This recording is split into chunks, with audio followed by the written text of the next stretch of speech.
We are going live.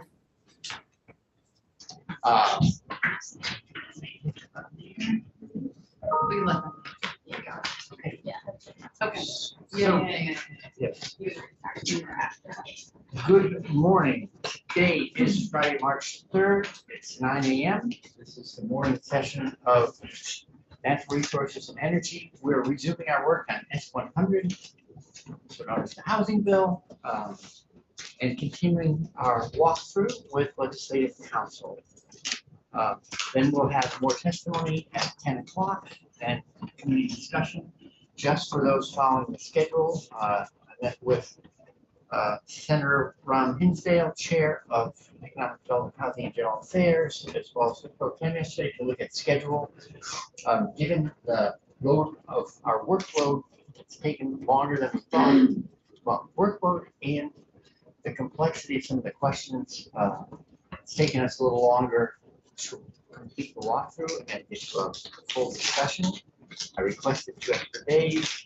They are granted, so our drop dead date, I don't really like that expression, is the Wednesday we return for having the bill out. So we do have some time to continue, to do our best work, because it wants to really have to move so fast that it will be not great for anyone. Okay.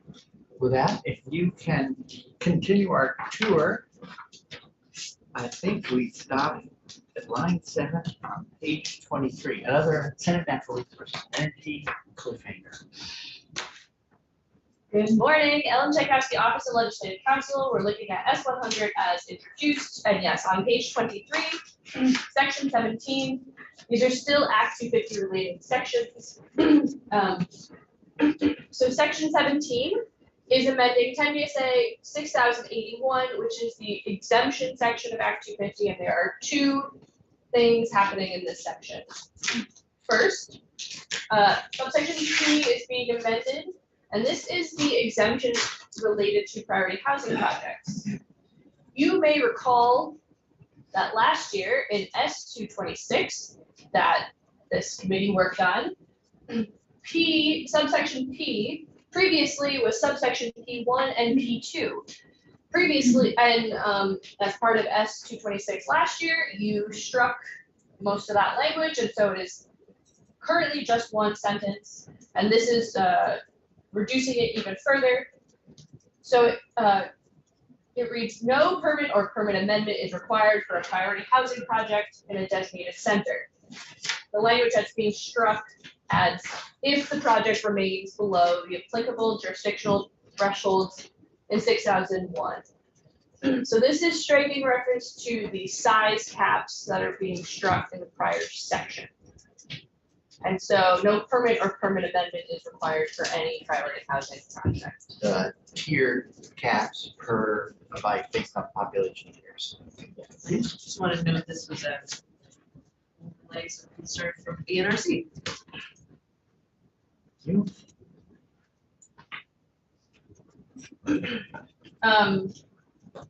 Additionally, there's a new subdivision being added, subdivision Y.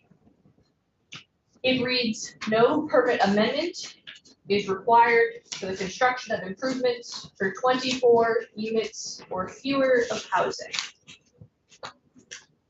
So this is somewhat related. Obviously, all of these provisions we've been talking about largely are related to housing. And so this is somewhat related to the prior section, but in itself is an entirely new concept.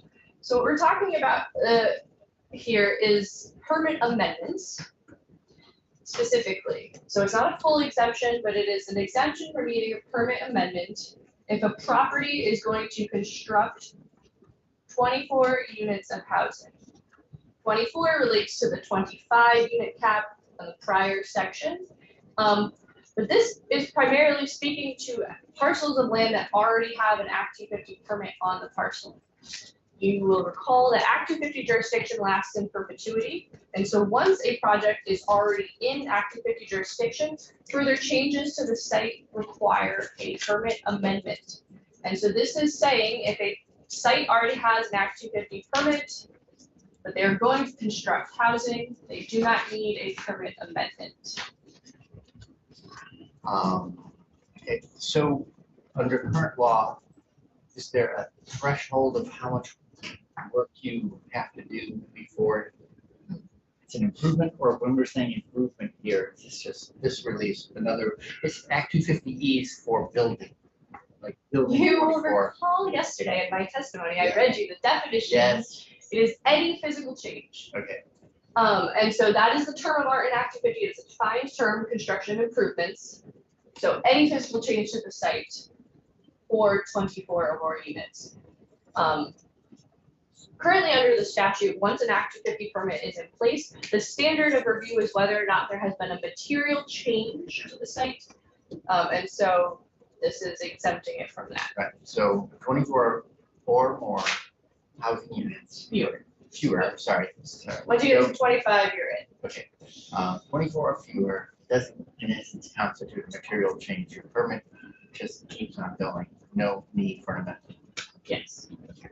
And in terms of where this could apply, is this any location? Doesn't have to be a designated area. Correct, it is any area. In the Senate Economic Development Committee, they were considering different proposals about when a site is being converted to housing. They considered different ways.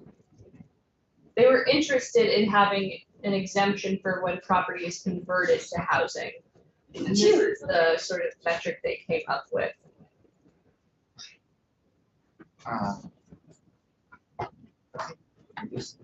I'm considering how 24 units of housing, as desirable as they might be, things like they could have quite an impact on traffic, municipal services, schools, etc. It's okay. Thank you. Yeah, and so this combined with the other provision does strongly suggest like a full exemption for up to 23 units of housing. Senator White. Senator Bright, but this is specifically underneath this, this would be in the specific areas. Nope. No, this is anywhere. And it's regardless of what the existing Act 250 permit is for. It could be for a commercial site, it could be for an industrial site, or it could be for an existing housing development. Pretty substantial change. I would say you. Okay, thank you. I had thought it was related only to the section above. No, and I did make a chart about which sections of the Act 250 section are for designated areas only. Did I send you that chart? I would love to Not see. aware of it yet. Okay, I made it for Senate Economic Development. I can send it to you. Okay. Yes. That was great. Yes. There's also a zoning chart if you, Yes. for what provisions provide sewer service areas. Sure. And while you're mentioning zoning, so just for people who aren't familiar, this committee looks at all the land planning chapters, so Title 24 with municipal, as well as Title 10 with Act 250.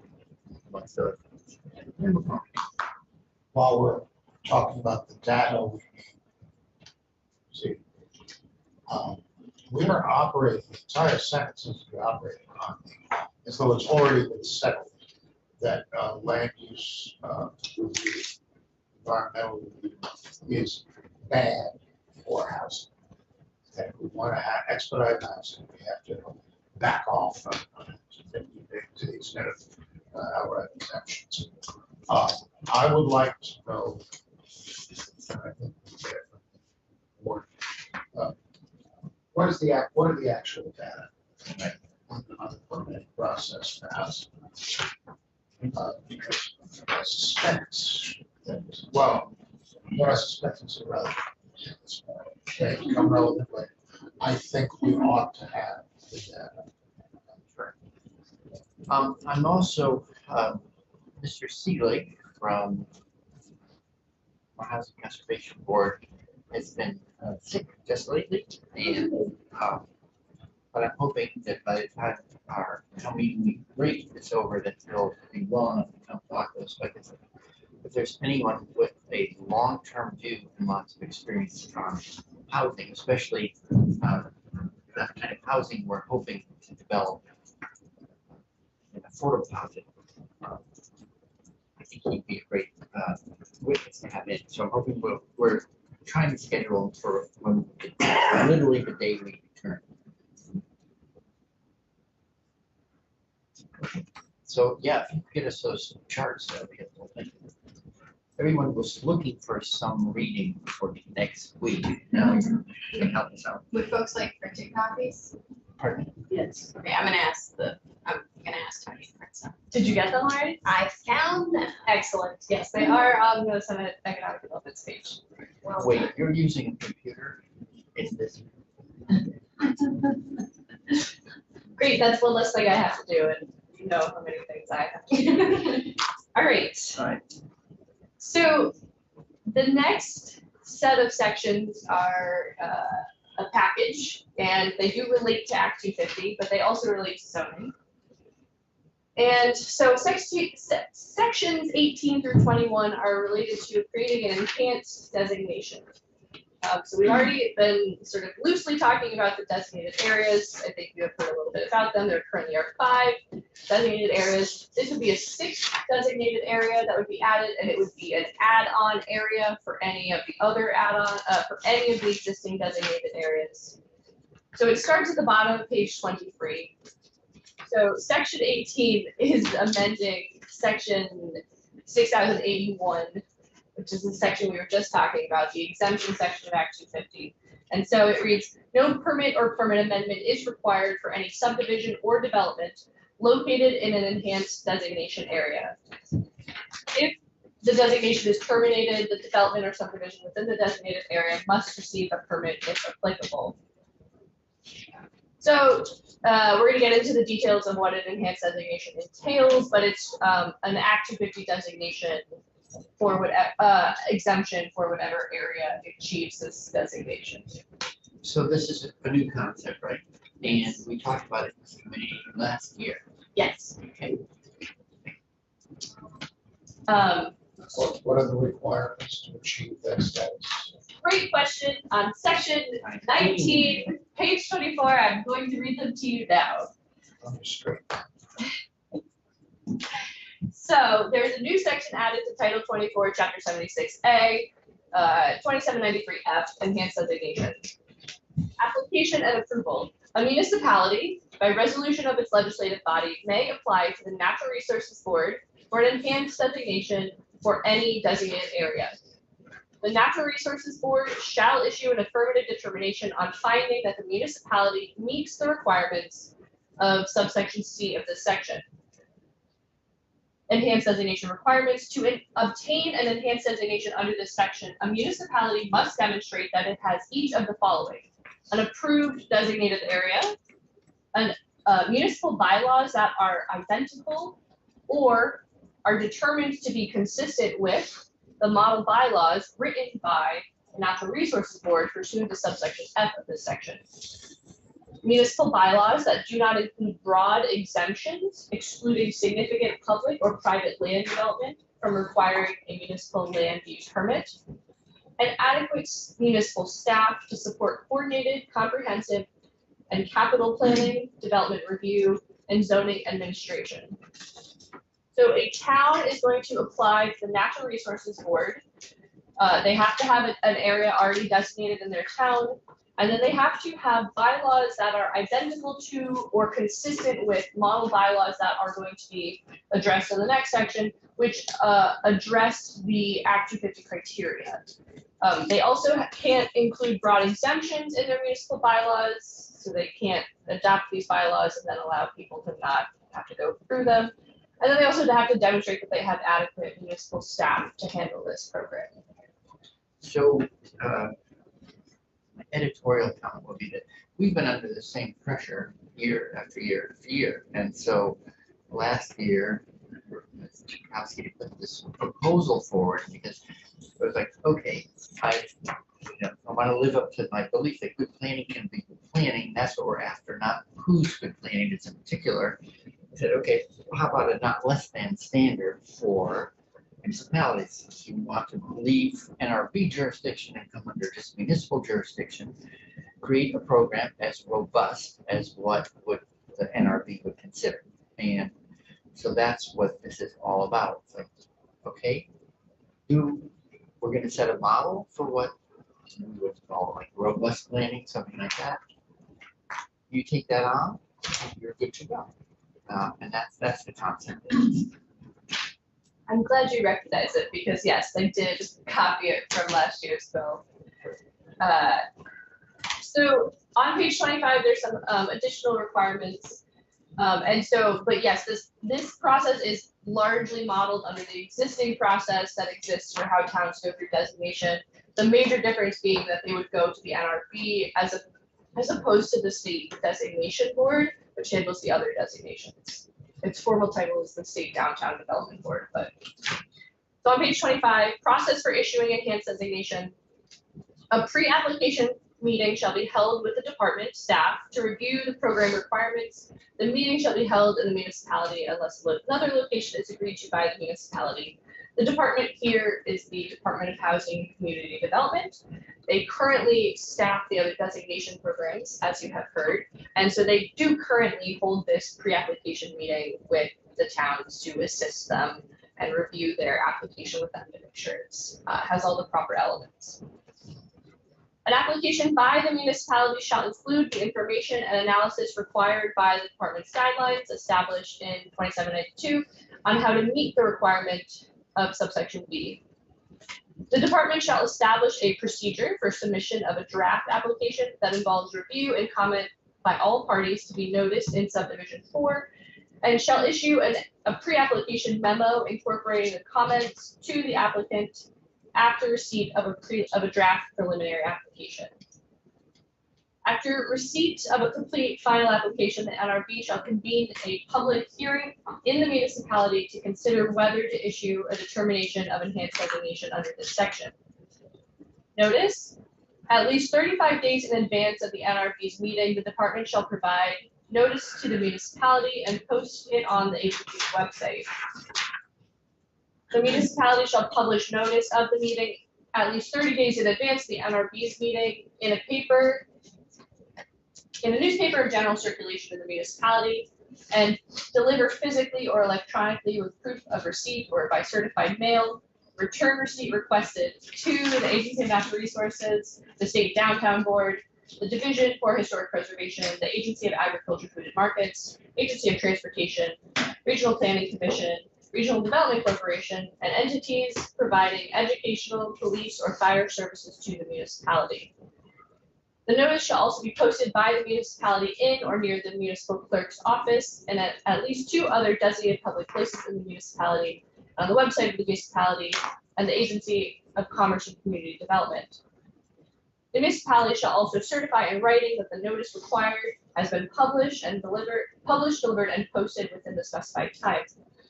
No defect in the form or substance of any of the requirements of this section shall invalidate the action of the NRB where reasonable efforts have been made to provide adequate posting and notice. However, the action shall be invalid when the defective notice, posting or notice was materially misleading in content. If an action is ruled to be invalid by the Superior Court or by the NRB itself, the department shall provide and the municipality shall issue new posting and notice, and the board shall hold a new hearing and take the new action. The NRB may recess the proceedings on any application pending submission of additional information. The board shall close the proceedings promptly after all parties have submitted the requested information. The board shall issue its determination in writing. The determination shall include explicit findings on each of the requirements in subsection B.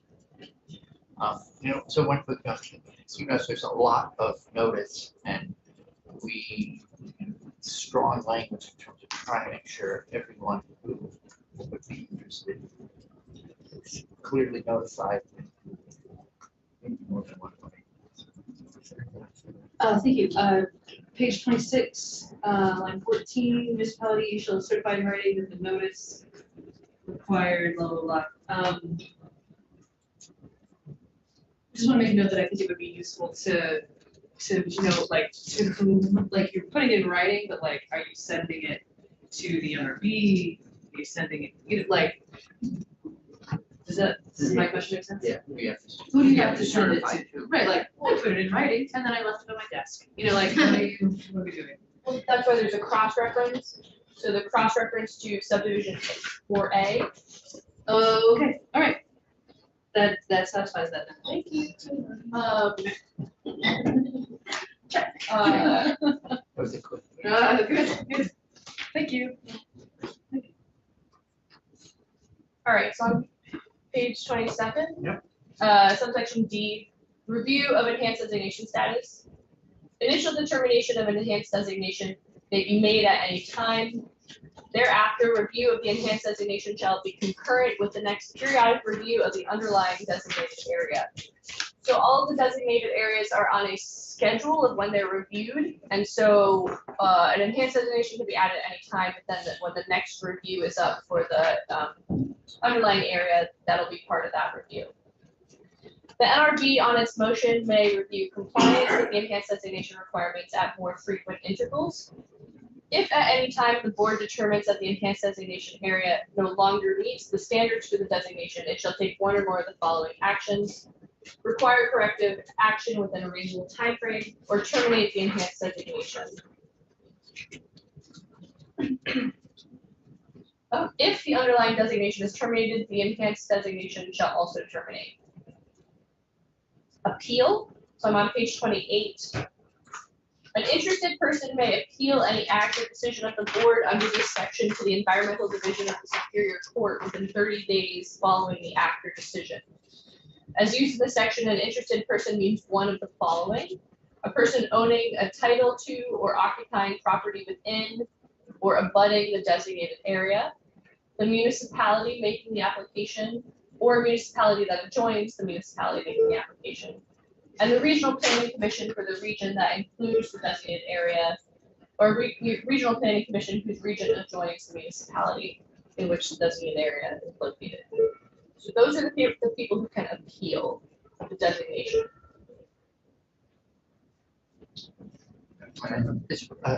Yes.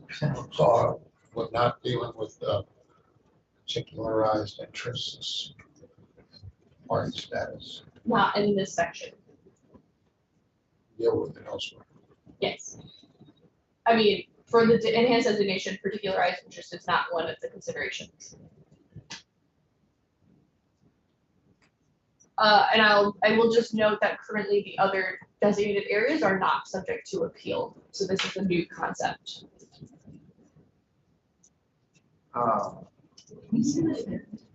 So currently, the 5 existing designated areas are not subject to appeal. People cannot appeal the decision to designated area. Oh. This is a new concept though, because it is conveying a right that doesn't currently exist under other types of designation, which is exemption from a state program. I think, right, and so, again, the notice, the concept was, it was designation that conferred a lot of power upon the municipality, but that it was a robust process in order to gain it. And, it's a little like the master permit concept. Except the master permit is based on findings of compliance. Okay, well, we'll come back around and talk about that. All right, page 28, line 16, model bylaws. The Natural Resources Board shall publish model bylaws that may be adopted by a municipality seeking an enhanced designation. These bylaws shall address all Act 250 criteria provided for in 10 VSA 6008, 6A 1 through 10, so the 10 Act 250 criteria.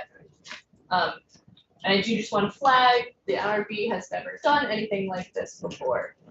So ANR has in a few instances published model bylaws that municipalities are encouraged to adopt, like with their river corridors.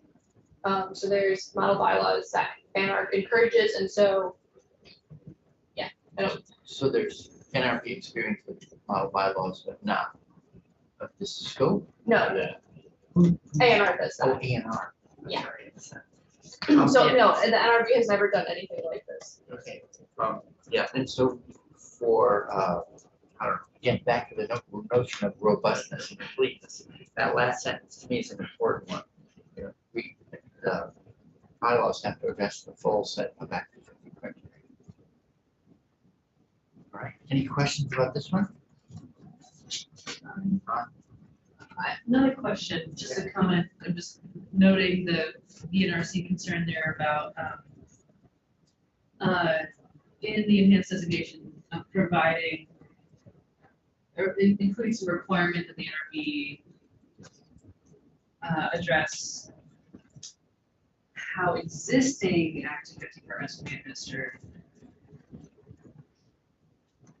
In a municipality. Yeah, there- if you get, maybe we're not out of this section yet. No, we are. So the way that it's structured, no Act 250 permit amendment would be required. So existing permits would be kind of like in limbo.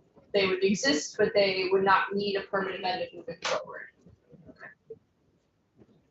Right. So, and that's pretty clear from, Yeah, Yeah, are there it's- potentially unintended consequences of that? Potentially, I mean, does that obviate any ability to enforce? Potentially, against a permit violation, potentially. Nothing like this has been created before, so, if that's something you want to clarify, but it's clear that the existing permits will not need to be updated. We got into a complicated discussion last year about extinguishment of permits. Sort of the handoff between like the NRB to a municipal board. Would conditions with an Act 250 permit travel with that permit, and would they still be enforceable even within the new enhanced code? So, are we gonna, is there, I haven't read ahead here, do we come back to that question? No, that section is over. That section is so. It's done. There's no more. So I mean there are different aspects of this that we could discuss additionally, like what happens with permit conditions, that is kind of an open question. Because there will be no need to have a permit amendment, it is not clear, but as I just mentioned, it strikes me that they may not be enforceable. So that is something you could clarify. This is a very unusual provision. It does the thing. There are some exemptions in Act 250 right now. So you could potentially hear from the NRB about how they handle that, like with priority housing projects, I'm thinking. But otherwise, this is a pretty short section that was modeled off other designated areas. I did also want to just point out that in addition to never drafting model bylaws, the NRB has never administered a program like this. The NRB itself is made up of one full-time chair and 4 part-time members. Yeah. So you may want to hear from them about if they have the staff capacity to administer this program or if they have additional needs.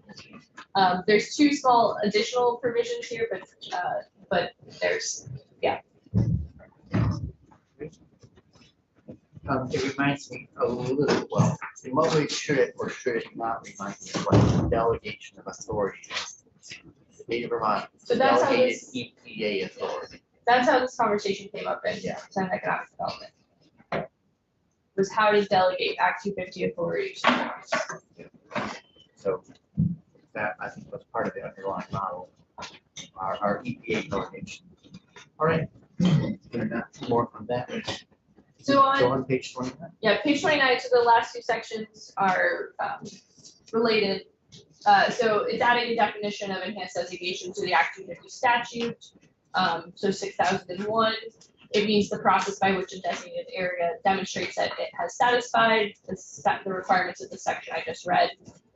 And the term also refers to the resulting status. And then section 21, on or before January 1, 2024, the Natural Resources Board shall publish model bylaws that a municipality may adopt in order to achieve and enhance designations. These bylaws shall encompass all of the Act 250 criteria found in 6086A 1 through 10. I'm missing something pretty simple, but I want to check back on page 28, lines 1 and 2. Underlying designation is terminated. The enhanced designation shall also terminate. So what's distinctions being made there? So in order to achieve an enhanced designation, you have to have an existing designation. A downtown, village center, growth center, new town center, NDA, you have to have one of those. Okay, now I got it. So if you lose one of those, Yeah. you can't have an enhanced designation. Thank you.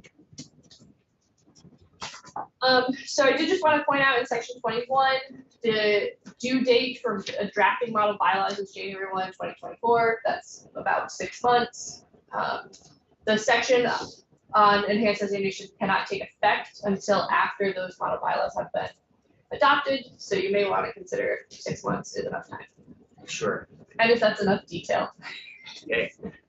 Did the economic development committee take testimony from NRB on this concept?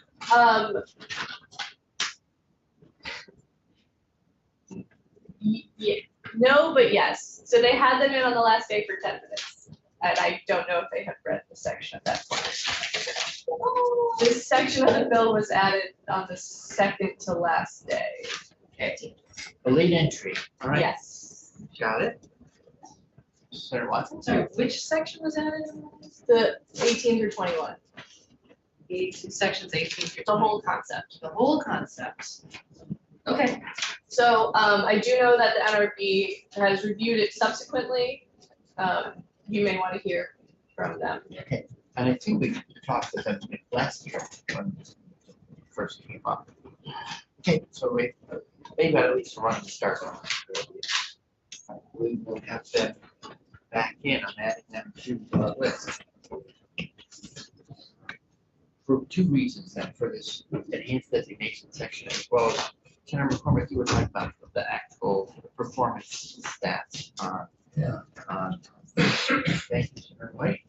So they did provide you some data when they were here earlier this week. It was rest sheet. Get it?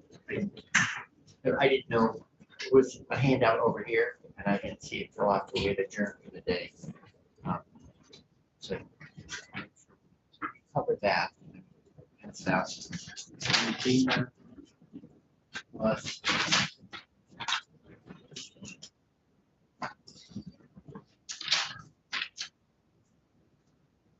okay, great. Covenant. Covenants, an entirely different topic. Before we go on to a different topic, Okay, go ahead. under what we just talked about, how are the criteria of Act 250 addressed? They're addressed in the plan, the town has to have a plan that embraces the criteria. They have to adopt bylaws, zoning bylaws, that are either identical to the Act 250 criteria or adopt the and/or the model bylaws that are adopted by the NRB or are deemed to be consistent with the model bylaws that address the criteria. And how is the determination made that a particular proposed development conforms to those bylaws? Then a development, so then it'll default to the municipality doing their zoning permit review. So these are towns that have to have zoning. And who keeps the town honest? If there's no appeal, or is there an appeal process? It would default to the regular zoning process, so there could be zoning appeals of a zoning permit. Who's eligible for that kind of thing? You have to be a resident of the town. No, so that would default to the interested person section in Title 24, 4465, which is amended earlier in the section of the bill. And actually, we can look at the list if you want to see it. It's on page. It's on page 10 into 11. So the people who can appeal a zoning permit are people who own the property, a municipality, a solid waste management district, the municipality, or an adjoining municipality, a person owning or occupying property in the immediate neighborhood of the property subject to a decision, and then any relevant agencies or departments of the state. So it's a similar list to Act 250 in that it's Similar, it's not the same. though. it's not the same. One of the differences is that a person with a particularized interest and not. Right, so if this bill were to pass in its entirety, the one that I skipped over on page 11 is number 4. So currently under municipal zoning, any 10 persons who are either voters who live in the town or real property owners within the town can appeal. This bill is seeking to strike that provision. And so that is a slightly different standard than what's allowed in under Act 250 for particularized interest. It's actually, I think potentially the Act 250 particularized interest is a higher bar, because it says any 10 voters or real property owners, but this bill is seeking to strike that. Is there any place in which we say any 10 if they can demonstrate a particularized interest? No. I mean, I'm Well, so saying there's- that's not necessarily in this bill, but just conceptually, somewhere in that regulatory landscape, we ever say any 10, but you have to demonstrate a particularized interest. You mean in zoning or Act 250? In zoning Act 250, yeah. Sort of fishing around for models. No, so like zoning and Act 250, so the language I just read you Yeah. are people who can appeal for zoning. Additionally, you have to participate in the zoning process, you have to participate in the hearings. That's the same under Act 250. Under Act 250, the list of people who can appeal are different, they're people with a particularized interest. Certainly. Thank you, Chair Bray. I would love to have a deeper discussion about the particularized interest piece, and I'm wondering, in the same way that Senator McCormick had been working with Ledge Council to draft something, is that when should we start asking for those? Thanks for that question. So we should, I think the short answer is ASAP. You know, like if we're gonna have to look at language in essence to ensure that we can vote by Wednesday. We'll have to have generated any language we're gonna look at by Tuesday. So I don't know if anyone was planning on going someplace like warm and relaxing, but you are awake, that's right. Aw. It's all right. It'll be time for drafting. No, but I mean, we should, I would encourage people, if you're thinking about something, to get things together enough so that we have language to look at on Tuesday, because we are really, it was not easy to get the extra time, and I know there's the tension for everyone to keep moving, but also this is such critical language, we don't want to go too fast, not understand. If possible, I know that our seatmate, Senator Clarkson, had an amendment that she had wanted to see in the bill in the committee, and I'd love to either review that piece of language, because my understanding was not included. And then I would also like to look at a particularized interest. Those would be the two pieces at this point that I would want to work with legislative council on. And the reason I'm being so particular in asking is just because I know that her time is very limited and I don't want to work on something that. Okay, sure, no, Okay. great. We're getting to the point of needing to start having written proposals so that we can think about them, look at them, and sort of we'll make decisions. Can you say a little more about Senator Carson's language? Sure, I can pull it up. Let me just add it. Okay, so her amendment would be looking at section 16 and there's one at section 17. And it looks at the there's two things that it does. The first is that it's strict, I apologize, I don't do bill walkthrough very often, so I don't know the right place to start with this, but I can have, It's exclusive to the Act 250 sections. and it's the 25 units piece, as well as if she adds a notwithstanding section around construction improvements designated downtown to 25 units piece again. Can There's one you, other. send that to everyone? Sure. That way people can read it. Sure. Get a head start on knowing what the proposal's about. And, yeah, I'll try to catch up to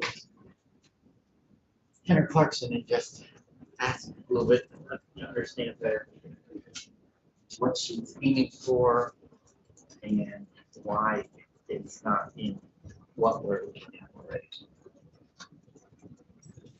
So the committee did walk through her proposal. Yep. The first part of her proposal, as Senator Wright was just saying, was creating kind of a distinction like exists for the commercial property, where if it would, for housing, it would be 10 units, or it would be a 25 unit trigger if you were in a growth center or an area designated for smart growth. So it's, the scope is narrow? Yes, it is a narrow You scope. need to be in a designated area, You need to be in a growth center growth center. or have adopted smart growth areas through the bylaw modernization process. So there are only 6 growth centers, but there are 50-something towns that have done the bylaw modernization process. Right, that was the technical assistance that's gone out like the last 2 or 3 years. Mhm. Yeah. Okay, great. So we're at, before we go, anything more before we go on to covenants? Okay. All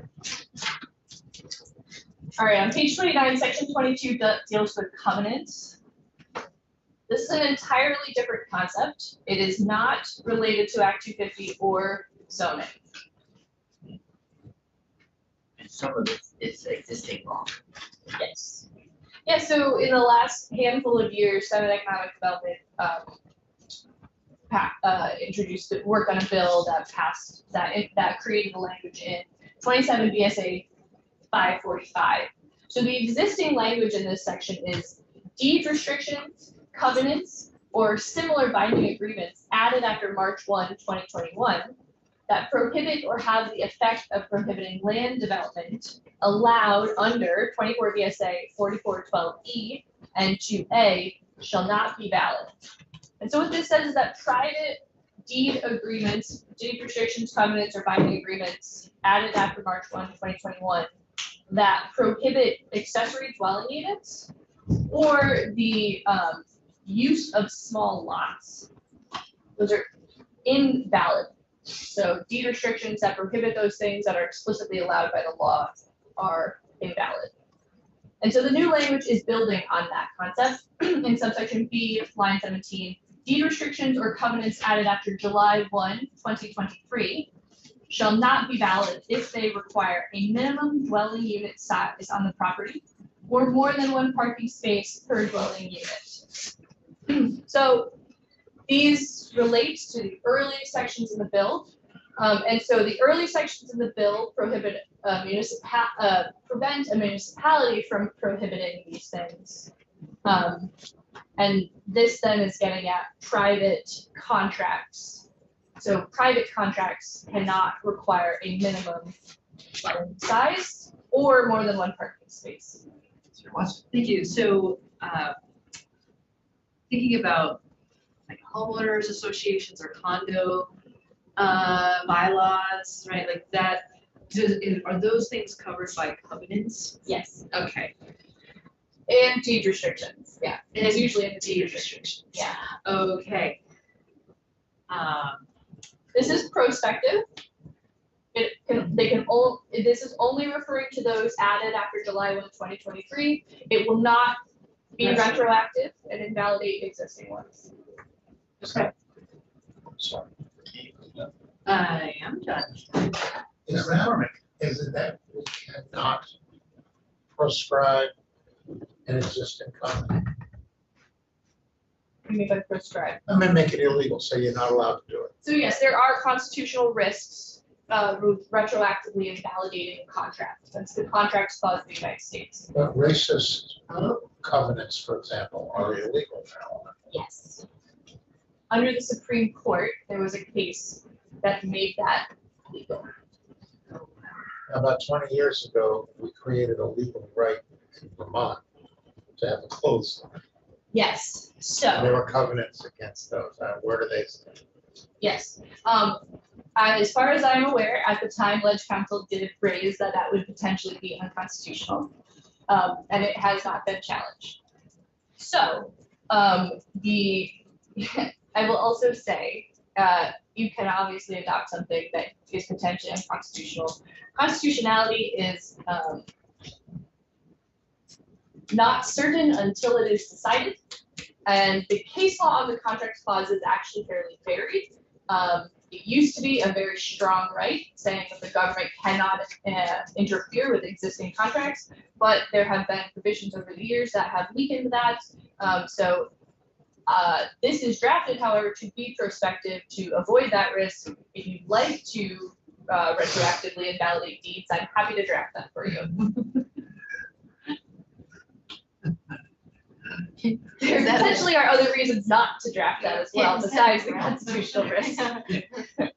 Yeah, that's right, business, when that could be a humorous statement. Okay. Senator McCormick? No, I'm not. And so can you, I was just gonna say, so what problem is this addressing? This is addressing hypothetically a developer stating that a property on a parcel will only be 2,000 square feet or greater. Or some situations that come up when a person subdivides their property and sells off a lot to a person.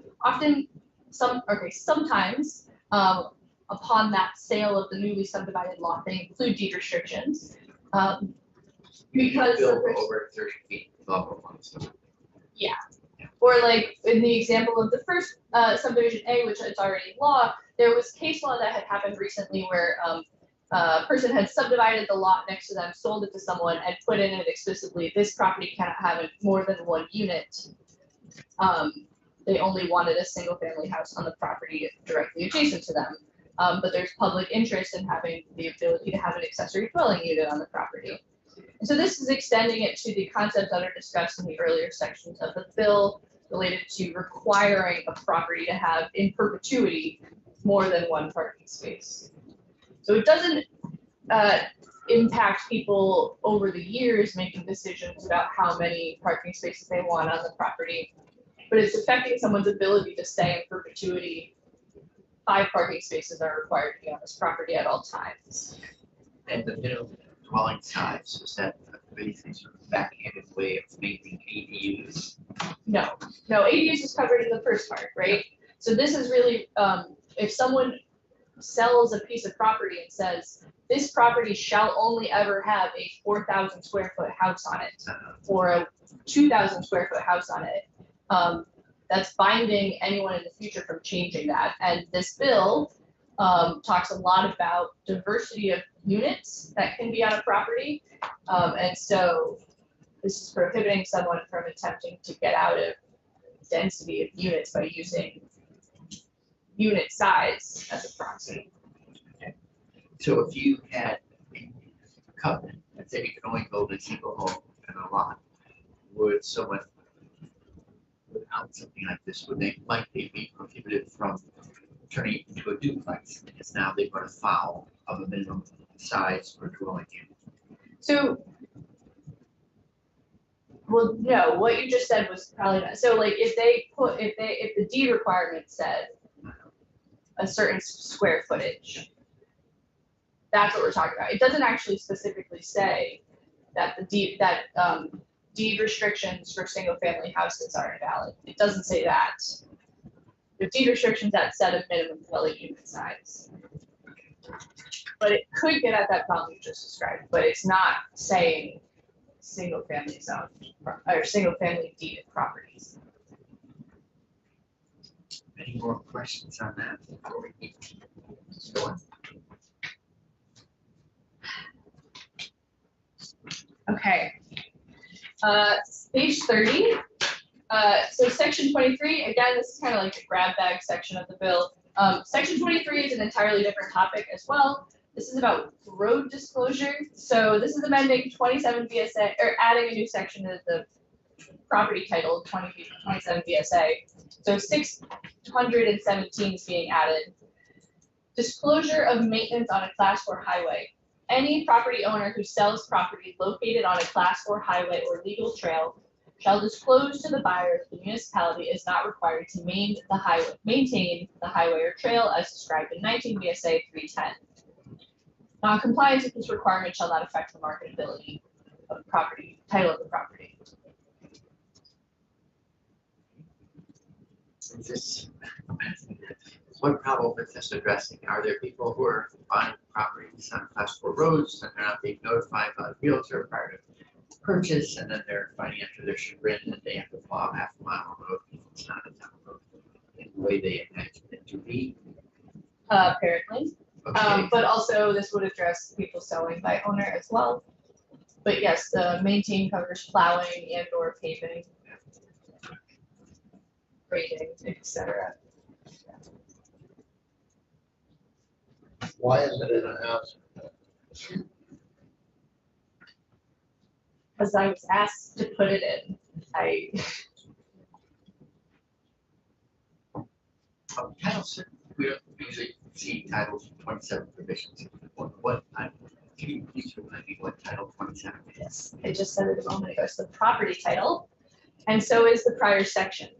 So both 22 and 23 are in the property title.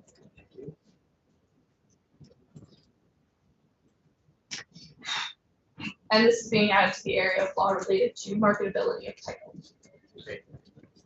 Section 24, looks familiar. Yes, section 24 and 25 are the wastewater connection permit language that you have seen 3 times or so. Consent may have passed it 3 times or so. Haven't we passed it before? You have passed it at least once. I don't know if you've passed it more than once, but I cannot remember. So it is nearly identical to the language you passed. There is one new subsection in it, but I will read it. The first section sort of lays out the whole concept. So 10 VSA 1974 is amended, the top of page 31. A project completed by a person who receives an authorization from a municipality that administers a program registered with the secretary under 1983 of this title is exempt. So the intro language on that page are projects that are exempt. And we're talking about wastewater connections. So projects related to wastewater connections are currently required to get a permit from the Agency of Natural Resources. This section is laying out that a project that receives authorization from the municipality can be exempt from that requirement. And section 25 lays out what those requirements are. So section 1983, authorization for municipal wastewater system and potable water supply connections. A municipality may issue an authorization for a connection or an existing connection with a change in use to the municipal sanitary sewer collection line via a sanitary sewer service line, or a connection to a water main via a new water service line in lieu of permits issued under this chapter, provided that the municipality documents the following in a form prescribed by the secretary. The municipality owns or has legal control over connections to a public community water system permitted pursuant to Chapter 56, this title, and over connections to a wastewater treatment facility permitted pursuant to Chapter 47 of this title.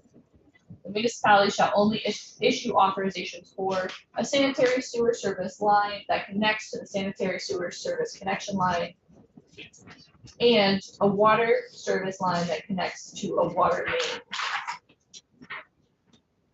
Can I ask a quick question? So we're distinguishing those types of lines compared to what? It's specific enough that it sounds like there are other options. Or is this is the only kind of connection that you would ever make? I do not know. Okay. I know that those are defined terms in the chapter. I am not the original drafter of this language, as you may recall, Mike O'Grady is. Yeah. If you have detailed questions about how this will work, you'll need to hear from him. Okay. But given that there were already 5 attorneys working on this bill, I've been covering for him. So if you'd like to hear detailed information on this. So on page 32, still new requirements, the building or structure authorized under this section connects to both the sanitary sewer collection line and the public community water system.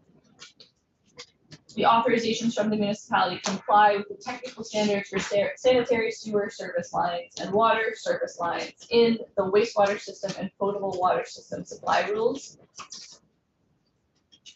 The municipality requires documentation issued by a professional engineer or licensed designer that is filed in the land records, and that the connection authorized by the municipality was installed in accordance with the technical standards.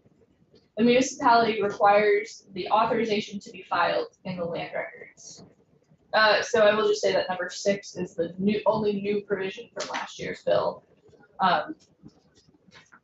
Number 7, the municipality requires the retention of plans that show the location and design of authorized connections. The municipality shall notify the secretary 30 days in advance of terminating any authorization. The municipality shall provide all authorization and plans to the secretary as part of the termination notice.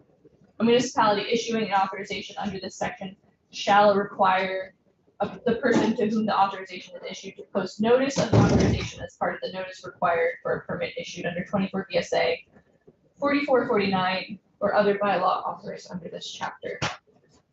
And so what this is doing is saying that if the municipality demonstrates compliance with these elements, projects within that municipality do not need to get the state wastewater permit. It seemed, if I remember, that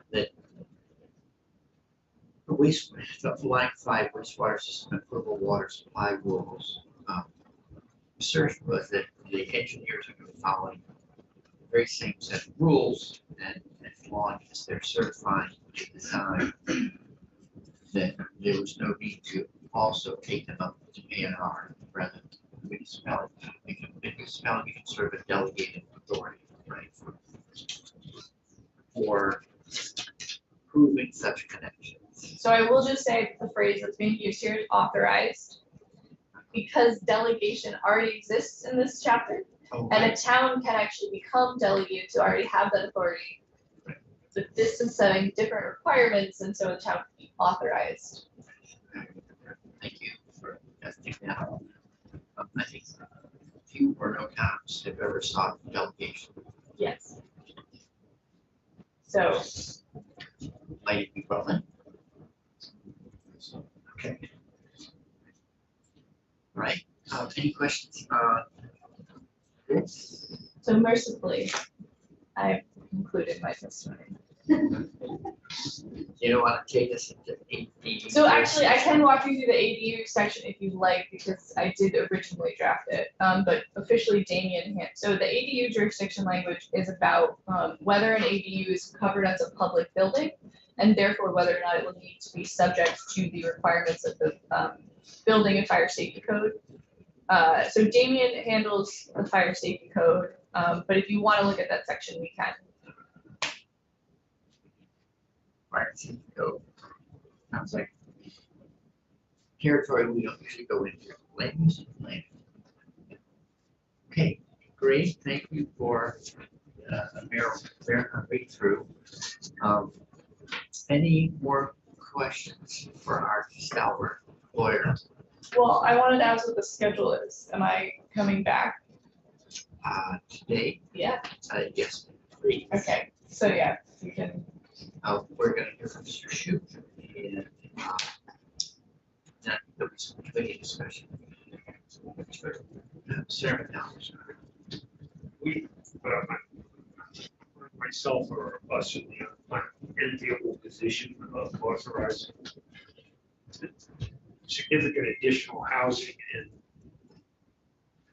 based on the housing, the dwellings having met the technical criteria for sewage disposal in places where we know the existing sewage systems discharge raw sewage during heavy rainstorms. And what we seem to be putting out there is that that's okay. Or at least we're going to continue to allow additional dwellings to be built where this problem exists. Is that correct?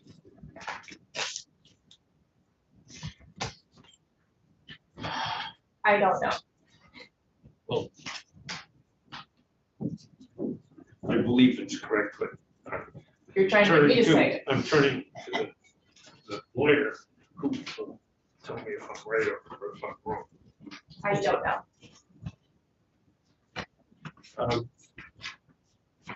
If a town doesn't have zoning, the current law says that Act 250 will be the controlling document for a whole sort of things. But are we eliminating this sewage thing from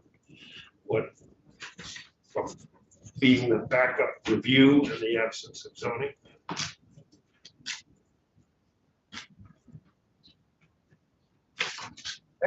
So this section is, if a town applies and is granted authorization, there will be no A&R permit. There will just be the municipal water, wastewater sewer permit. It can happen in towns that don't have zoning, although I'm getting out of my depths a bit. Town that town doesn't have zoning. Yeah. So if someone wants to build a whole bunch of stuff downtown,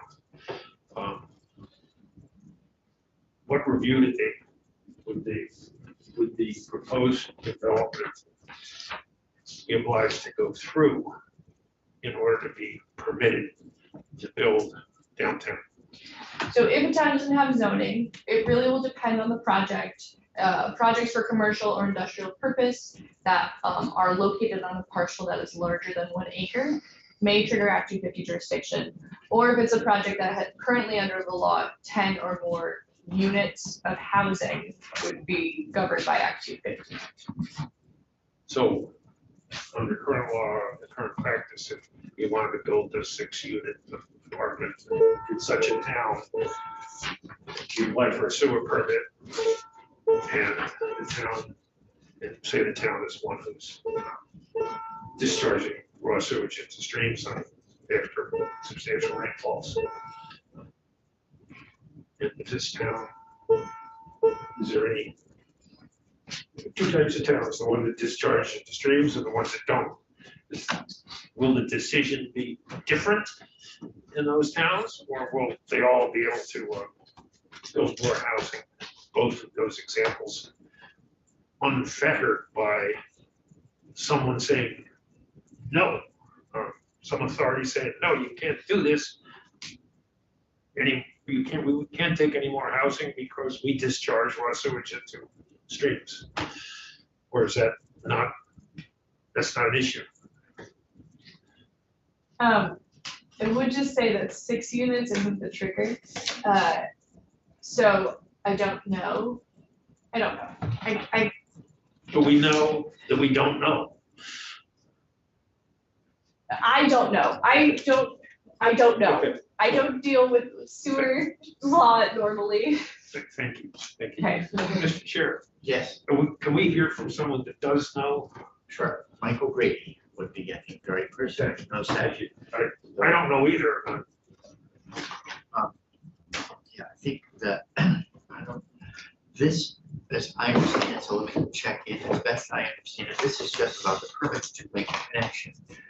The ability, the municipalities that operate wastewater treatment facilities operate under the jurisdiction of A&R, and they have to have capacity before they're allowed to continue to add load to that system.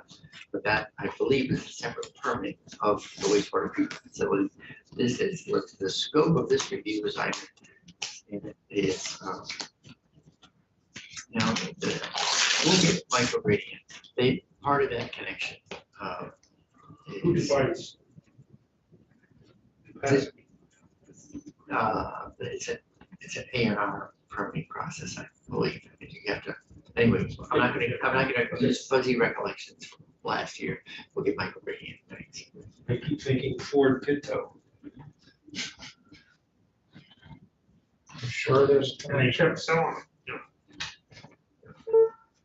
Okay, so thank you very much. Can you come back in half an hour, 45 minutes, something like that? Half an hour is probably safe, thank you.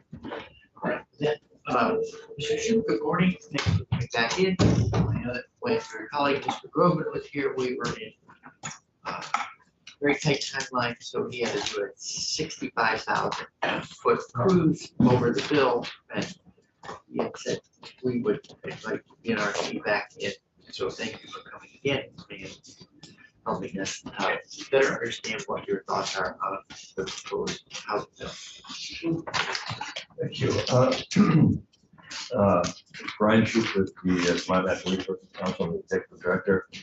And I'm passing out, I believe that the chair of the committee asked for recommended changes to the draft, and that's what I'm passing out now, and I would like to go through those with you. For a little bit of context and background, you did hear from both John Groveman and Katie Gallagher from VNRC, and you heard from a lot of other folks. Just for a little bit of my background before I start, I've been the executive director of VNRC, I think since 2011. I've worked there since 2008. My prior career was as a community planner. I was the director of the Madison River Valley Planning District, planning director in the town of Stowe, and I operated a consulting firm for about 10 years with a couple of partners. I've worked in all of your districts in communities. We've worked across the state. Ironically, I also did a lot of work for the state, and in 2002, I think, we were hired to work with the legislative committee on eliminating barriers to affordable housing in Chapter 117. And as a result of that, Chapter 117 was overhauled to regulations that dictate how communities can regulate land use. The planning provisions were overhauled, but the regulatory sections were. And we worked subsequent to that, did a lot of work with the Department of Housing and Community Affairs, or Housing and Community Development now, on educational and outreach materials for the municipalities. And I'm glad to see this topic before the committee now. I don't think we did eliminate barriers to affordable housing at that time. And we were happy to participate in the stakeholder process that Representative Baumgart's convened over the summer and fall. And that's why I think Katie Gallagher testified in favor of several of the zoning provisions. And the reason for that was a consensus decision on the group of stakeholders that participated in that process. And it was very deliberately to try to eliminate exclusionary zoning practices from the state's bylaws and require communities, especially those who have the infrastructure to accommodate it, to allow for compact residential development in the right locations, and we do support that. And I have some more specific comments about that going forward. Quick question. Yeah. So the work group that you participated, that came in by Representative Baumgart, what was the work product of that? And is it constructed as a bill now? Is some of it in here? That was the House bill. I don't remember the number that Representative Baumgart referred to, Yeah. which also served as the starting point for S100. The consensus of the group, however, was not to deal with Act 250 at this time. And that was not, it was a very deliberate decision on the part of the participants because of the studies that I'll get into a little bit more that are underway, and because of some of the recent work that's been done relative to Act 250 and the designation programs that exist. I think Kathy Byer testified before you. As she said, she supported some of the provisions about Act 250 in here, but encouraged the committee to focus on zoning, which I would agree with. A couple of other, just recapping some of the testimony that's really relevant to our suggestions. DHCA, or Department of Housing and Community Affairs, I think it's Department of Housing and Community Development now, did go through the designation programs, and they've been in existence for over 20 years now. There's several of them. They all were designed for different purposes. The only one that was designed to provide regulatory relief, to provide exemptions, was the neighborhood development areas. Growth centers, downtowns, they also have been used to provide regulatory relief, exemptions from Act 250 to priority housing projects, but they all were not designed for that. And the one that's I'm most concerned about, is most relevant to this bill and relevant to our recommendations, is the village center designation. Village center designation is the least cumbersome process to be designated. It doesn't require any zoning or local regulation. There's no oversight over kind of how the community is going to manage development and redevelopment in those areas. It's an incentive program to encourage redevelopment, primarily of historic buildings and small villages. It's a great program. It's not intended to be a replacement for any land use regulation or environmental protections. And it very deliberately is not intended for that, because we want to encourage our small towns, including those that don't have opted not to have zoning or any other kind of land use regulation, participate in the program. And that's an important consideration for us. The folks from DHCD also talked about the study that's underway. Yes, you would like to make elaborate from what are the two studies that are underway? So there's an RFP out now to study the designation programs. I believe that the department testified, I don't know if they did or not, I know in conversations with them, they're concerned that the different designations have become cumbersome. We might not need them all. I don't think we need them all. I think that we could better align them to serve both the purpose of incentivizing redevelopment, but in certain circumstances, replace some regulatory oversight of the state. I don't know that Act 250 needs to add value in all of those areas, and this study will help us understand how we can create a designation programs that are that both make it easier for developers to develop and don't have environmental or community impacts in those areas, or at least minimize them. And VNRC, to the chagrin of some of our members in the past, do agree that is a good goal for the state to have. That where you have a community who is doing a good job of managing development, where you have a lot of impacted development, where redevelopment can actually provide environmental improvements to stormwater and things like that, that we should work in that direction. So the legislature, I think the Senate voted unanimously last year to allocate $150,000. There's an RFP that's currently out now. They're looking for proposals to work with the department and stakeholder groups to better kind of get a grip on our designation programs and put them where we want them to be, where they can serve both as an incentive program and also as a regulatory replacement. So that's the one study that's underway. The other study that's underway, and we did hear from the folks at the Natural Resources Board, Spina Haskell and Pete Gill. They discussed those programs and how they relate to Act 250. They have money in the budget to hire a facilitator to do the second study, which is to look at locational jurisdiction. And this has been a vexing problem for the legislature for years, in that, as I said, Act 250, many people don't think that it adds value in certain areas. It's not doing the job that it needs to do in other areas. And we have testified before this committee on the trends of forest fragmentation and the loss of farmland in the state. That's an ongoing process. That has to do with scattered residential development out in the countryside with little local or state oversight.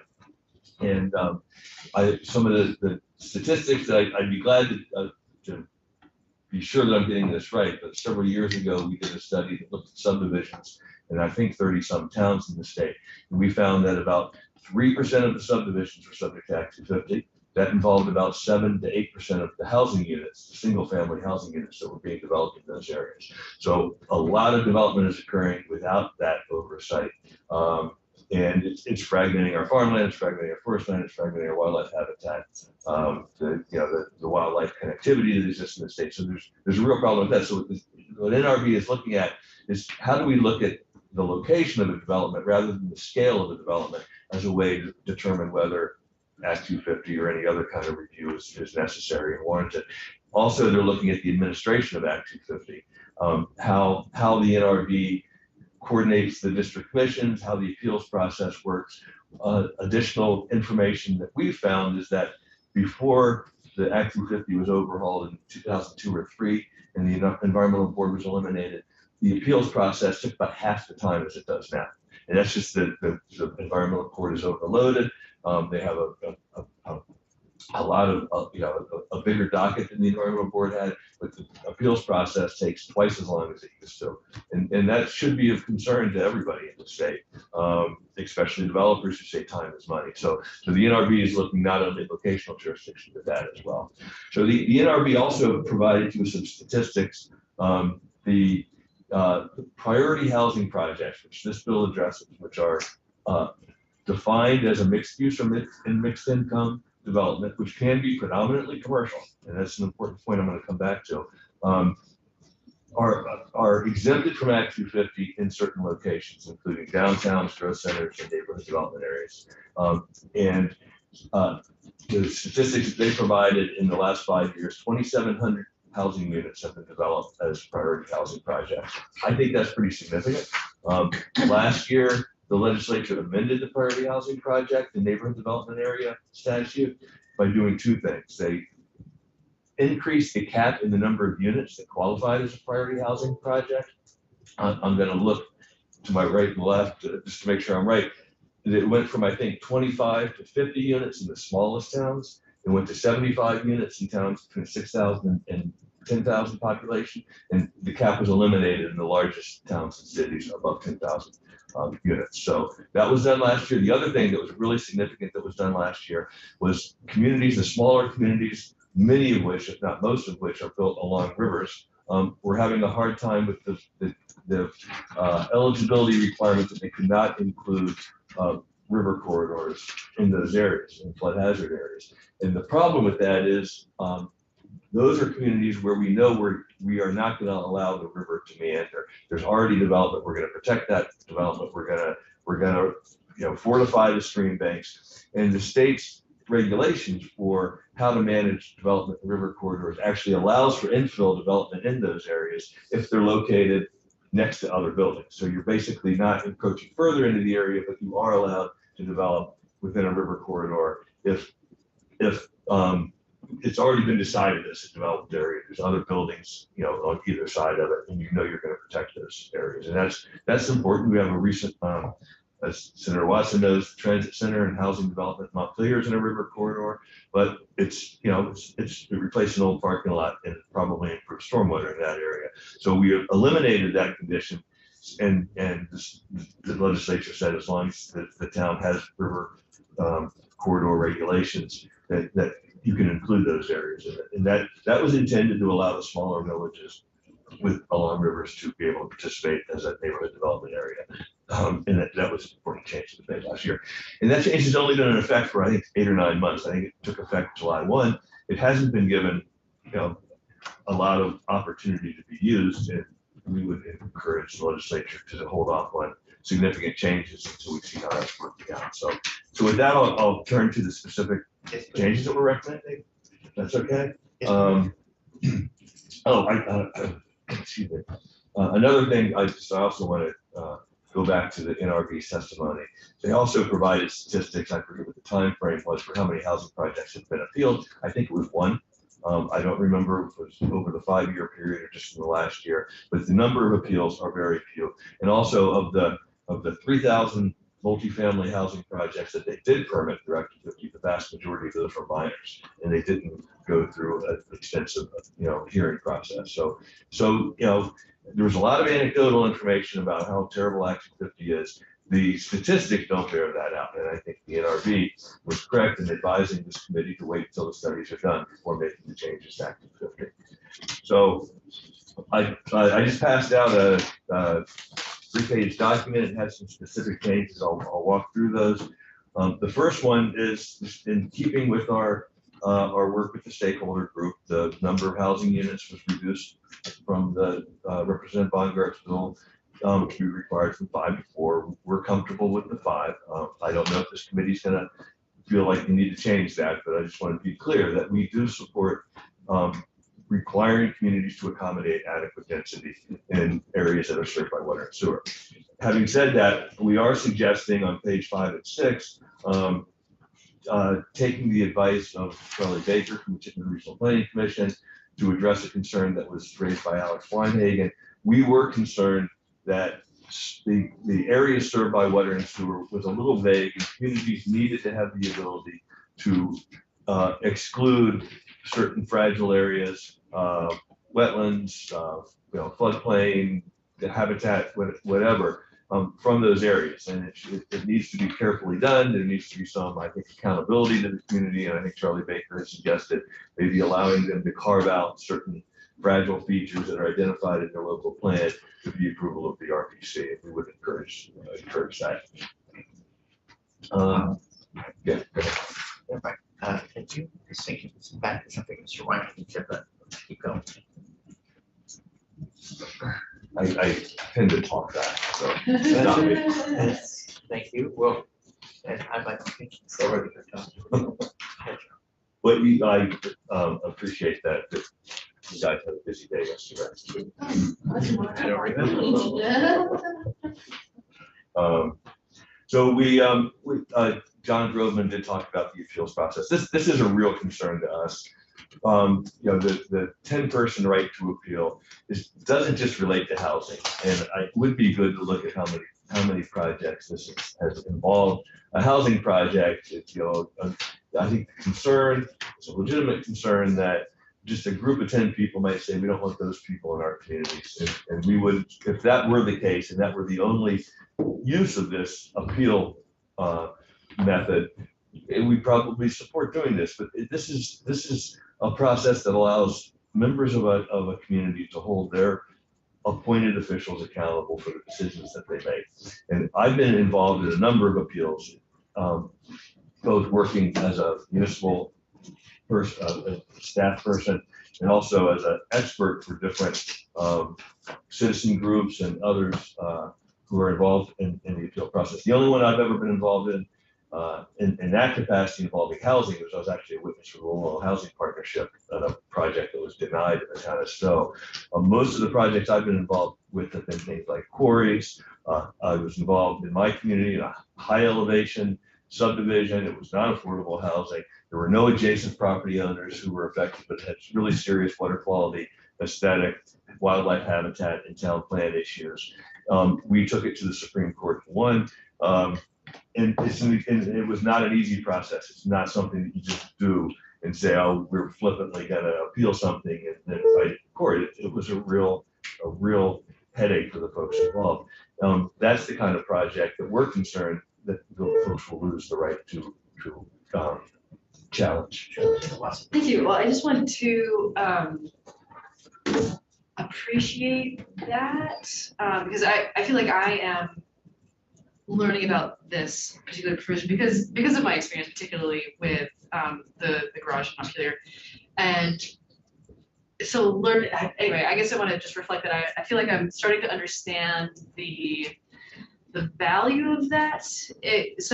In that, like, it can be used for legitimate purposes, and water quality, I think, is a good example, because if somebody, like, let's say something has water quality effects, but they're not abutters, right, then they wouldn't be covered by this. But if they have a particularized interest, and that interest is, let's say, water quality, then that gives them space. Yes, and so our recommendation is, I like the 10 citizens because it's easy and it's relatively easy. You have to have a group of 10 to feel like they're affected. Ellen recently said that the particularized interest is a higher bar, so we would suggest that you go with the higher bar.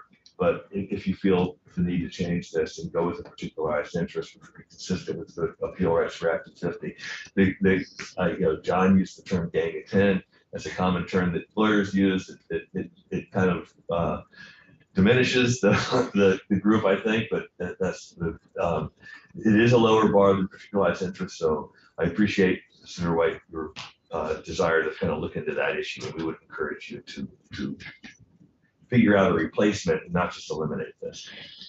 So the current 10-person provision, you don't have to demonstrate any particular interest, it's just 10 individuals. Yes.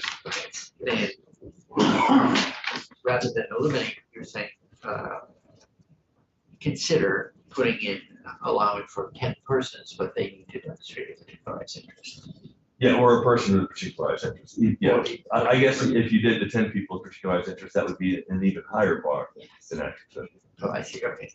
And then the particularized interest connection. So waters are held in public trust, so can I, if I, live miles away, can I say I have a particularized interest on the basis of saying, well, it's water, I have a stake in this water, so I have a particular stake. I would, before I would answer, I would want to call John Groveman, who's on his way to the Dominican Republic. Another hardship assignment. Yes. He had a vacation 5 years. So I would check with Ellen or Michael Grady.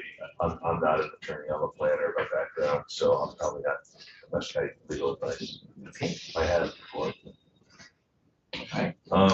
So the next issue, this is a very significant one, and this was one that was very confusing to me, and it was one that was dealt with differently until late in the process in the Economic Development Committee. And currently, there's a provision that says if you build 10 units within 5 years, within 5 miles, you can trigger Act 250. And the purpose was to capture the kind of piecemeal development that people might just phase their project over time to avoid jurisdiction under Act 250. This changes that to 25 units, but as Ellen explained, and as I did not understand at first, what the effect of this is basically saying you can build 25 housing units anywhere in the state without Act 250 jurisdiction. So it increases the jurisdiction for Act 250 to 25 housing units. That's whether it's in farmland, whether it's in deer yard, whether it's in floodplain. If you have no zoning, it's still 25 units. So it turns on its head the concept of having the 1 acre, 10 acre town with trying to really apply Act 250 when we don't have zoning. This is a real concern for us. We would suggest that you change it to say, to the language that's underlined that says that 25 units is used to calculate jurisdiction only includes development in the designated areas. So you are saying in those designated areas, you can build 25 units within 5 years, but don't count the land out in the countryside.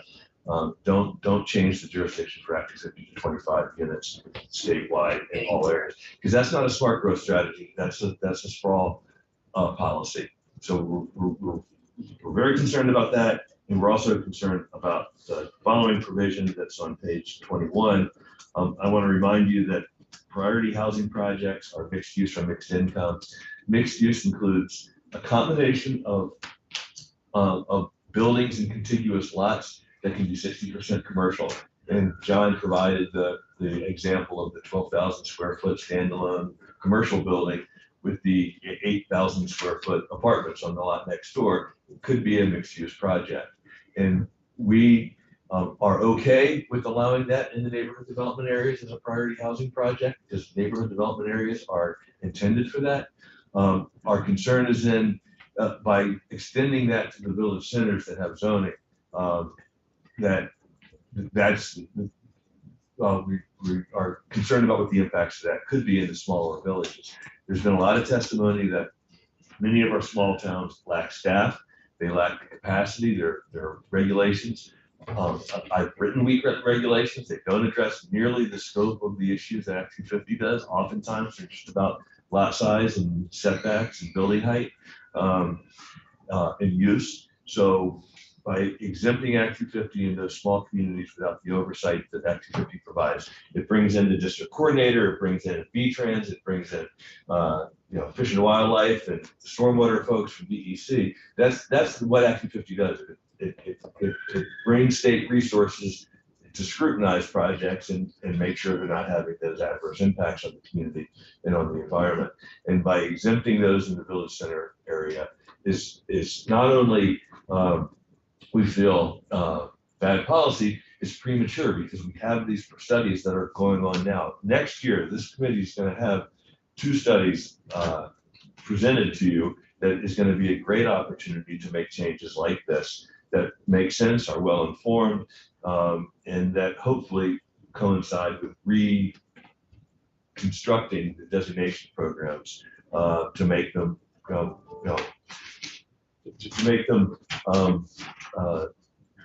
designed to accommodate development in them without that scrutiny that Act 250 provides. That's our goal, and I think that was the goal of the legislature last year when you enacted those 2 studies. And we would hope that you could hold off for another 6 months, 8 months until we have that information. I know you're not here to speak on behalf of PHPs, but can you remind me, is the allowance or maybe impression, the allowance for up to 60% commercial and still calling it a priority housing project? Is that because developers may consider the development of commercial space as prejudiced language here, but like lucrative enough that it helps pay for, make the project successful from their point of view financially? And so I'm going to do housing that may be less profitable, but I help boost the profitability of the project by attaching a commercial project to it. Is that what I'm trying to understand? That may be one of the intent. I think probably from my perspective, the other intent is that mixed use development is a smart growth principle. You want to have you want to be able to walk to your quart of milk, clean your laundry and whatever else. So we encourage mixed use development. It's especially encouraged in mixed use buildings in our downtowns and villages. We have the ground floor retail and the upper store condos or apartments. That is a smart growth strategy. And that's why we're not saying don't allow mixed use development as a priority housing project. What we're saying is don't extend that to the village centers that don't have the same kind of that aren't designed to accommodate for that purpose, like the neighborhood development areas are. So yeah, just make sure that when I keep the scorecard straight for priority housing projects, they seem appropriate to you where and inappropriate to you where. As they currently exist, neighborhood development areas, the growth centers in downtowns, and I'll say downtowns because they've been allowed in downtowns for decades now. The jurisdictional trigger for downtowns has been much higher for decades. So it's if there are any concerns with that, that's water over the dam.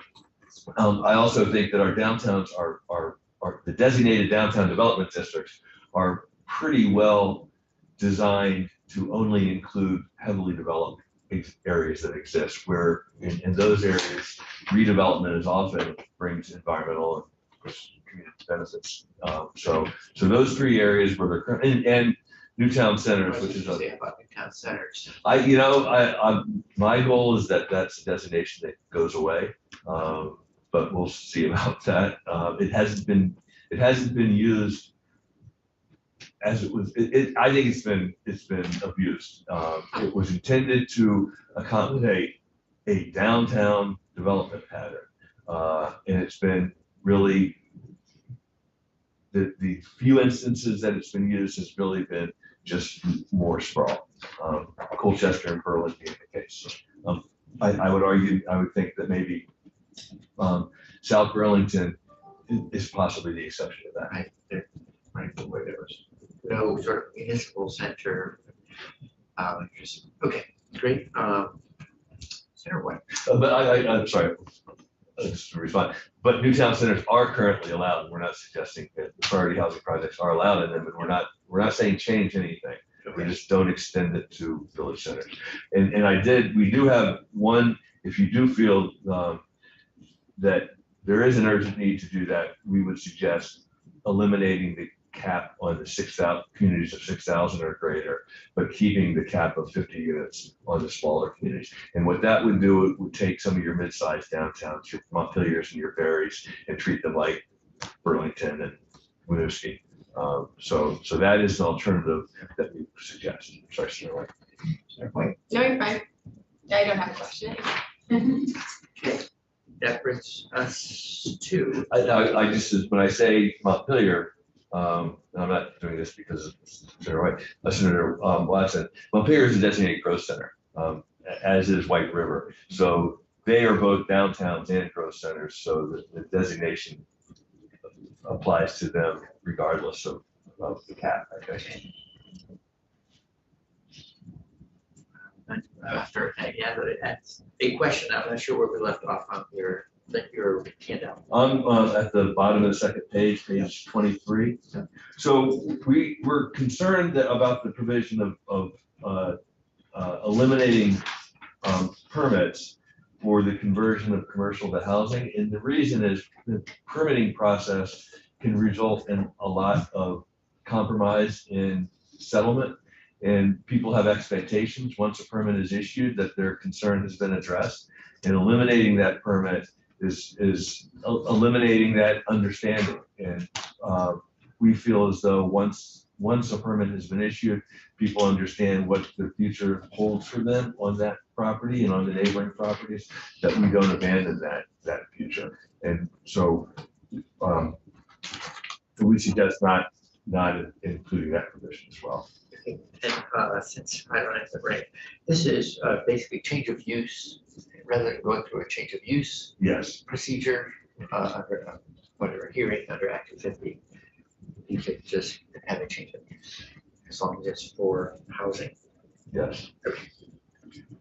And then, finally, the enhanced designation process, we think it's workable.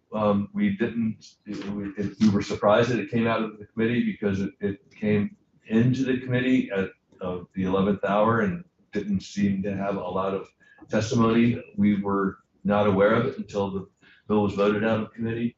But we do think it is a workable alternative. However, one suggestion would be to not have it take effect until after you go through the process of reviewing the results of the studies and possibly doing better legislation that's more appropriate based on that information.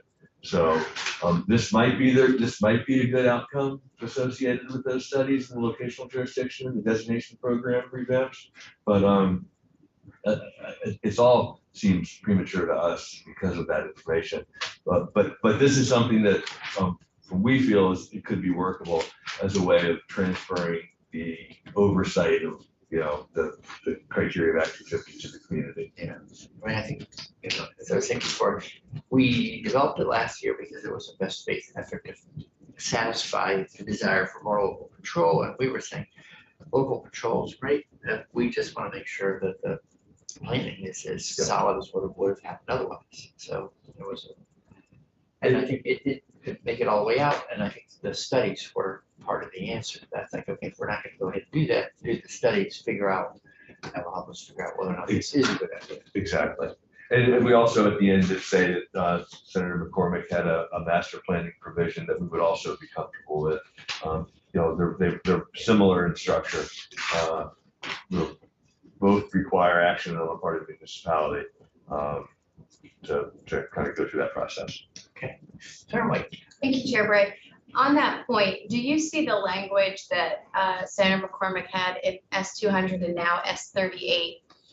Yes, S38, actually working with the existing language? Do you see how would you envision if, let's say, you were hypothetically going to combine those two ideas? How would you do it?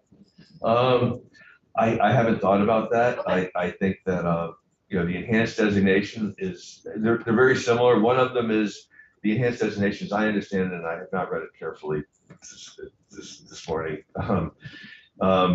allows the community to say, we have a regulatory process in place that is that replicates Act 250. So it creates a redundancy. So it eliminates redundancy. It creates a redundancy by having the same similar process in place, so that you can eliminate that activity. The master planning provision, as I understand, is a community coming in and saying, we want a blanket permit in this area that all future development that occurs meets the conditions of that master planning approval. So we've already checked the box on stormwater and traffic and other criteria. So in that case, the municipality is the applicant. In the other case, the municipality is the district commission. I put it that way, I guess. And I hope I'm not wrong. I'm having a fuzzy recollection that there is some provision in law that does something like master permit planning, but it's been around, I don't know, 15 years, but no municipality has used it. Yeah, there is master permitting now, and it's been used. Some ski areas have gone through master permitting. Some industrial parks have gone through master permitting. I think the challenge is in those areas, you often have a single landowner. And when you have a downtown or a village center, you have multiple landowners, and what the role of the municipality, the applicant is complicated. Okay. Notice the municipality be the holder of the permit. In your In my situation, mind. and in this situation, it is not. They issue the permits. They issue the permits, Yeah. they're given authority. So In mine, the permit would be issued by the Natural Resources Board. okay. So I'm trying to just understand which of those is more likely to have more housing be swiftly moved along through the process in a way that meets our environmental goals. And I think what I'm hearing is the answer to that depends on the community and the community's ability to actually have I assume a robust planning development staff. So in your view, is there a way that we could, and I realize I am putting you on the spot with this That's okay. question. So is there a way that we could give flexibility to communities to make a distinction themselves on which of those paths works best for them? Because I know that in Hartford, we have a very robust planning and development staff who has done all of the work. Like if you name a program, Hartford has probably either done it or thought about it. But that's not the case in every community, so. Yeah, I think there would be a way you could provide options to the municipality. But I would also encourage that, I think the neighborhood development areas is the best option to make sure that that's functional. We built almost 3,000 units of priority housing in those areas. So we can build on that designation moving forward. In addition to perhaps the Hartford example. Again, Hartford has a growth center. So priority housing projects are already allowed in a large part of the community. Yeah. Senator Watson. Thank you. I think it's a really interesting question about, why might the community prefer one over the other? And the other thing that comes to mind for me is the risk that is taken on and like who's taking on the risk in each of those different plans. It seems to me that if there's a master plan process or permit that's given, then it's the municipality taking on the risk versus with an enhanced designation, it's still individual project, developers that are taking on the risk by, but maybe I'm wrong about that. I feel No, like that I would think be- you're right. I think that the municipality is the permit holder, is, accountable for the conditions of the permit. And if a condition is violated, it's the municipality, as I understand it, would be on the hook for it. The enhanced designation is exactly still up to each individual landowner to comply with the permit issued by the municipality. Yeah, I've heard the same thing anecdotally, at least. I don't know if it's good data or not, that municipalities were not that keen to take up the risk of making an application for something that could be like a long thing, complex, developing over time. Right, well, to add on that, yeah, I could see it would effectively be taxpayers of the municipality footing the bill for any appeals for any particular project, and that could be fraught, but sure. Anyway, thanks. Can I ask one Yes, sir. broader question? I realize that you're coming to the end of your remarks, or at least the written remarks. Would you just give me the perspective of your organization on what the reduced amount of housing that would come from the changes you're making? Do you think that we are choosing to build less housing based on these recommendations? Yeah, as I mentioned to the chair of the Economic Development Committee, these zoning provisions are a big deal. They are gonna result in more duplexes, more density in our areas served by water and sewer, more multifamily housing. I think that is a significant step on the part of the legislature. I don't know how much housing is going to be reduced. You know, we're going to have the designation studies, and we were on the cusp of doing it right. Maybe there's so what would really happen is there are potentially up to 25 unit multifamily developments that might not happen in a cornfield that exists now, or that might not happen in a village center that exists now. So I don't know. It's hard to say. And the idea, I've always kind of pushed back on we don't know what's not built because of Act 250. Well, that goes both ways. We don't know what bad things haven't happened and what good things haven't happened. I think a lot of bad things haven't happened because of Act 250, and that's why we're encouraging not to allow bad things to happen in the future by making these exemptions in our smallest villages with limited oversight. So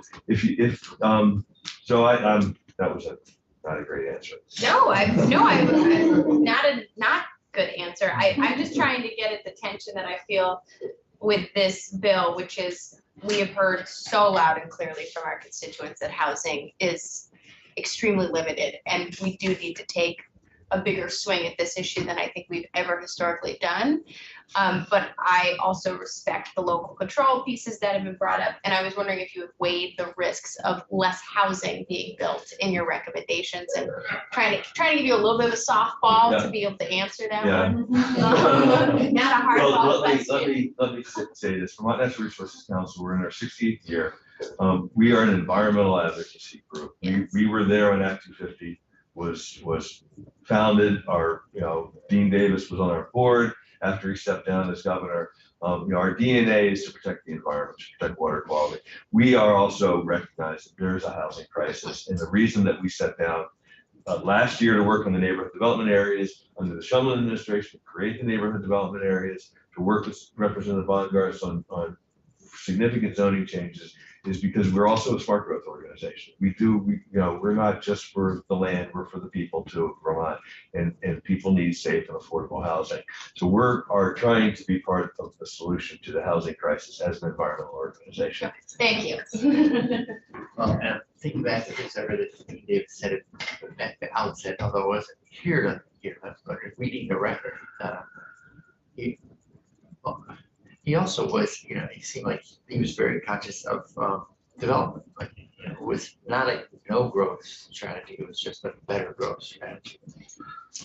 Vermont way things, the environment and economy. There we go. One of the changes you were talking about was the elimination of an individual building a variety of things. What was how many miles apart with it? How many years? 10 units, 5 miles, 5 years. So one of the, when you look at prime ag land and you begin to exempt more and more development for by saying that a builder no longer has to go through Act 250, that's a let's say direct assault on prime ag land. Is the purpose of changing the law to allow more housing and if so, why isn't the change limited to housing? But it appears to be the change opens it up for all sorts of things. Mixed use, mixed income development, yes, but only in certain areas. And I think we recognize that in order to grow, and we're not pro-growth, but we recognize that with climate change, Vermont is going to be a very different place in 50 years, and there's going to be a lot of people who want to live here, and that's just the reality that we need to plan for. So let's where we're developing in our prime farmland, let's do it close to our existing centers. Let's do it within walking distance of our village centers and downtowns. Let's do it where we have infrastructure, and let's do it in a compact, high density way to use the land as efficiently as possible. So when you open up and want to permit more things to be built without Act 250 review, or is the opening up that's in the bill limited to for the purposes of housing, or is it just anybody can do stuff? It's limited to the priority housing projects as defined, except for eliminating the 10 people appeals. That's for everything. That was my next question, which is, That's not just for appealing an affordable housing project. That's it. 10 people seems to be arbitrary. When a town wishes to reconsider what it's voted on, the threshold is measured in percents. Why 10 people doesn't seem to have any connection with the size and the number of deliberations that would be forthcoming from an appeal. I'm pretty sure that number's been here since Chapter 117 was enacted in the late 60s. So I'm not sure what the rationale was. There's a hostility towards it. And if it were to be changed, why wouldn't it be changed to an agreed upon percent of the folks in the area being discussed? That would put a big burden on the big communities. Yeah, but there'd be more votes, it'd be easier to get because there were so many more people who could sign your petition. I mean, that's the nature of persons. I mean, but it's not just signing a petition. You are an appellant when you sign on. Yeah. We had a case where we worked with citizens regarding a Walmart Bennington. We had 50 people sign on, and we lost track of several of them, which was real. It caused a lot of heartburn for us. So this happened several years ago. When you say 10% is an incorrect number, and you change the number, you are limiting the balance. You are. I think if you go to the particularized interest, though, you're saying not just anybody, whether you're signing a petition, it's not numerical, it's impact. It's you have to document that you are impacted by the project.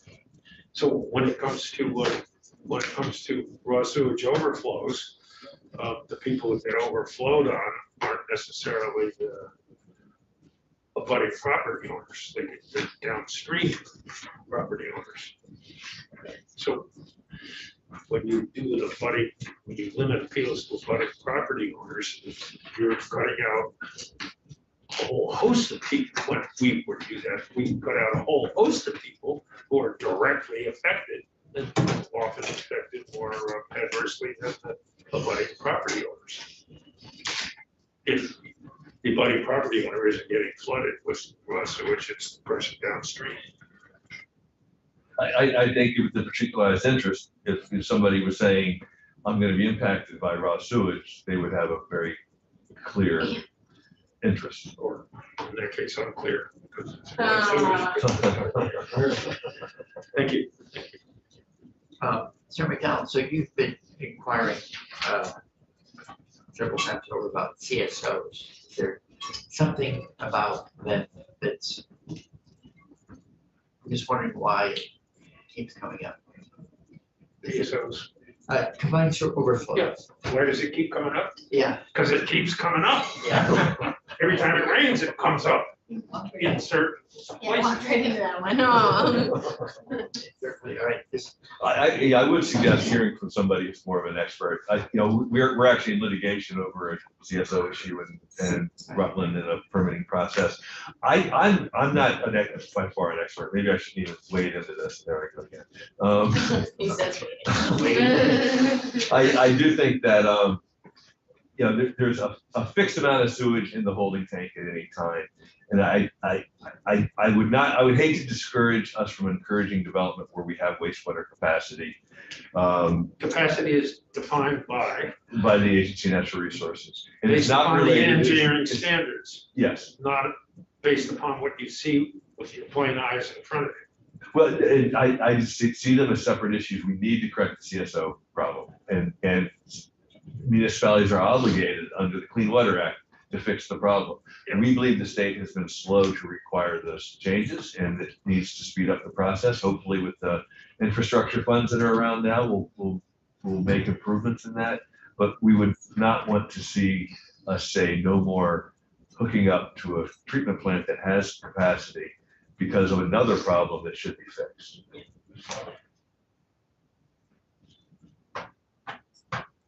We'll pollute now and clean up later why is that a wrong expression? Go ahead and do it now, but you have to clean it up later.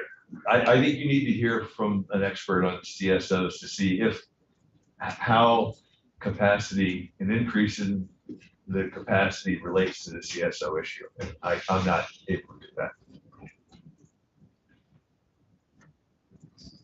If we're not able to do that, why are we going ahead and allowing it to happen? No, I've been beating this dead horse for a while. And I'm saying I'm not waiting. able. I think someone has an answer that they haven't thought of that's gonna solve this issue, other than trust us, build now, the money will be there later.